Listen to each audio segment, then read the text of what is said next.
Okay, this section is going to be on flattening rings, and I'm just going to show you the two bottom rings.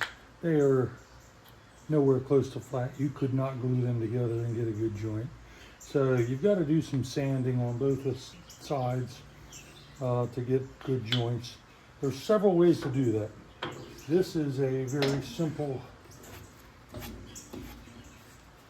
sanding disc that I made to go on the lathe. It's got wood threads on the one side that match this 1 inch by 8 TPI, and you can basically hold the rings against this disc as it's spinning on the lathe. Advantage is it's cheap.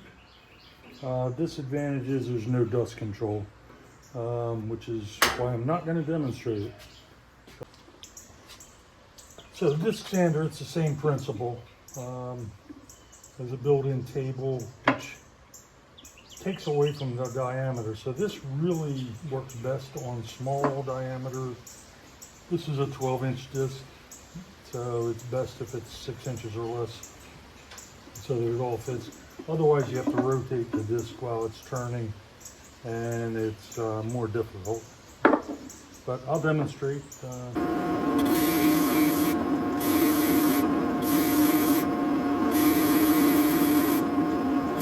So this one's flat, and that's a method you can use. These aren't that expensive. I think they're $150 or $200 at Harbor Freight, and they come in real handy for a lot of things.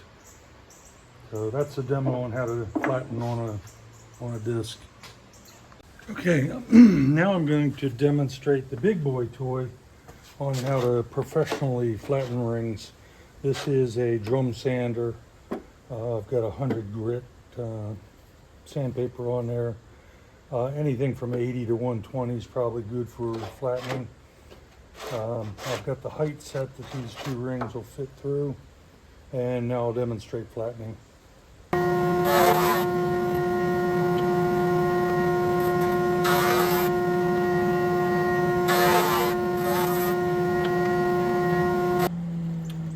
Now these two rings are quite flat.